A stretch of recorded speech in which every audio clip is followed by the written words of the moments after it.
Sebelumnya, Assalamualaikum warahmatullahi wabarakatuh. Perkenalkan, nama saya Paryadi dari Universitas PGRI Yogyakarta. Oke, apa kabar teman-teman, sahabat dari Ruang BK? Semoga teman-teman yang di rumah dalam keadaan sehat walafiat. Amin Allahumma amin. Kemudian buat teman-teman yang sedang di rumah ataupun berkegiatan di rumah, jangan lupa tetap selalu jaga kesehatan ya. Kemudian buat teman-teman semuanya, saya di sini akan memberikan tips buat teman-teman semuanya tentang bagaimana cara memanajemen waktu, bagaimana cara manajemen waktu biar maksimal supaya dalam waktu 24 jam yang diberikan oleh Tuhan ini kita bisa berkegiatan dengan maksimal dan selalu produktif. Oke, pokoknya ikuti terus videonya ya. Oke, langsung saja yang pertama adalah mengenal apa itu manajemen waktu. Oke, mungkin teman-teman sudah ada yang tahu apa itu manajemen waktu. Intinya manajemen waktu ini adalah satu proses perencanaan atau pengendalian secara sadar terhadap waktu yang kita habiskan untuk kegiatan sesuatu tertentu. Misalkan nih kita dalam berkegiatan organisasi, mungkin teman-teman yang mempunyai kesibukan organisasi, ada yang ikut OSIS, ada yang ikut organisasi Karang Taruna dan lain sebagainya. Jadi bagaimana cara kita merencanakan waktu kita supaya waktu kita ini bisa berjalan dengan maksimal dan supaya tetap produktif dan efisien. Kemudian yang kedua ini adalah tentang manfaat dan fungsi dari manajemen waktu. Tentu teman-teman semuanya juga sudah tahu bagaimana manfaat ketika kita bisa membagi waktu dengan baik. Yang pertama yaitu dapat meningkatkan produktivitas efisiensi dalam pekerjaan.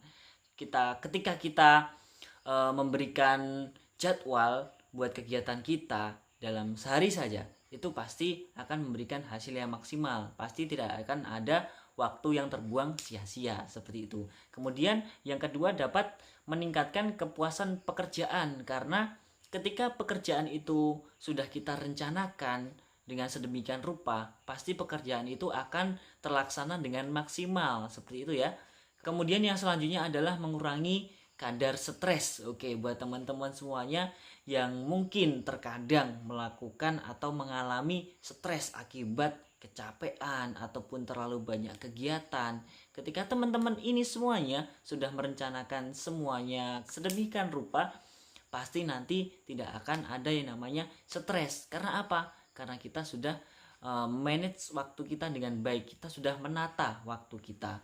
Misalkan nih dalam sehari kita pagi hari kita bersekolah, kemudian siang hari ini saya ada kegiatan rapat, kemudian malamnya ada jam belajar katakanlah setengah jam. Jadi dalam waktu sehari itu kita program seperti itu supaya kita tidak stres. Selanjutnya adalah tercapainya sebuah tujuan dan target. Tentu ketika kita sudah merencanakan plan action kita, merencanakan kegiatan kita, pasti akan menemui yang namanya sebuah hasil atau tujuan. Jadi ketika teman-teman semuanya sudah merencanakan, pasti akan mendapatkan hasil yang maksimal seperti itu. Karena ada pepatah, hasil tidak akan mengkhianati yang namanya proses, seperti itu. Oke, buat teman-teman semuanya mungkin bertanya-tanya, kenapa sih kita harus bisa memanajemen waktu dengan baik? Yang jelas adalah supaya tujuan dari apa yang kita rencanakan dapat tercapai ya. Kemudian dari teman-teman semuanya yang penasaran tentang bagaimana keterampilan-keterampilan untuk memanajemen waktu, salah satunya tentang pengorganisasian. Pengorganisasian ini dapat membantu Anda untuk mempertahankan gambaran yang jelas tentang apa yang perlu Anda selesaikan, kemudian kapan project itu akan diselesaikan. Misalkan nih teman-teman semuanya mengerjakan PR. Nah, dalam mengerjakan PR ini ditarget PR ini 5 soal. Oke, saya harus bisa mengerjakan dalam waktu setengah jam. Nah, dalam waktu setengah jam itu teman-teman benar-benar memaksimalkan waktu tersebut. Kemudian kedua adalah skala prioritas. Nanti teman-teman semuanya harus tahu prioritas mana yang harus didahulukan, mana yang harus dilakukan dahulu, mana yang harus ditinggalkan. Misalkan teman-teman dalam suatu hari ada benturan waktu, ada dalam suatu hari itu teman-teman harus menyelesaikan tugas dan juga teman-teman pengen main dengan teman-temannya.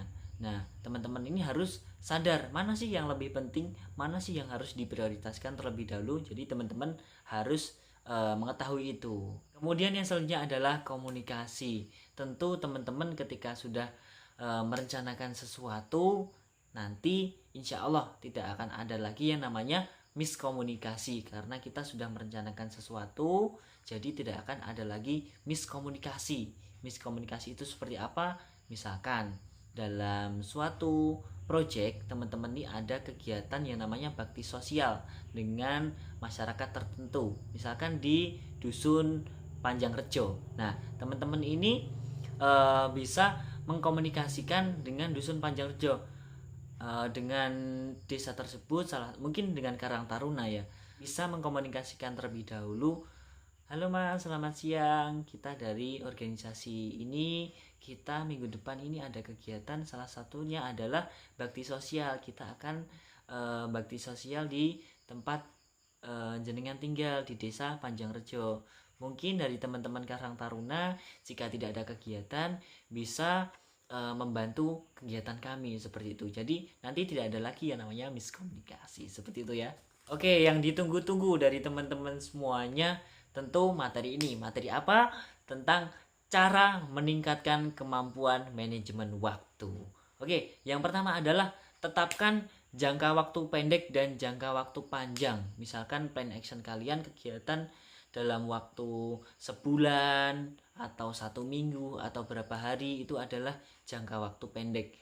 Dan juga tentukan skala prioritas untuk jangka panjang, misalkan 5 tahun yang akan datang, kemudian 10 tahun yang akan datang, apa yang harus saya lakukan, seperti itu. Kemudian adalah penggunaan jadwal kalender. Oke, mungkin teman-teman semuanya ketika punya kalender di rumah itu hanya dipajang saja, hanya ditempel saja. Tapi sebenarnya kalender itu sangat berfungsi buat kita untuk memanajemen waktu kita. Kita bisa mencoret-coret dari kalender tersebut supaya apa? Supaya kita tahu kegiatan tanggal ini itu apa, tanggal 2 itu apa, tanggal 3 itu apa, supaya tidak ada lagi kegiatan yang ketinggalan seperti itu. Oke, yang terakhir adalah kesimpulan. Kesimpulan pada materi kali ini adalah kita dalam waktu sehari diberikan oleh Tuhan Yang Maha Kuasa dalam waktu yang sama, yaitu setiap orang pasti memiliki waktu 24 jam. Akan tetapi orang itu dapat memaksimalkan 24 jam itu atau tidak. Jadi kita harus bisa memanajemen waktu kita dengan baik supaya apa yang menjadi prioritas, apa yang menjadi tujuan kita dapat tercapai. Oke, mungkin itu saja yang dapat saya sampaikan buat teman-teman semuanya. Semoga materi ini bermanfaat. Sekian dari saya. Wallahul muwaffiq ila aqwamit thoriq. Wassalamualaikum warahmatullahi wabarakatuh. Terima kasih.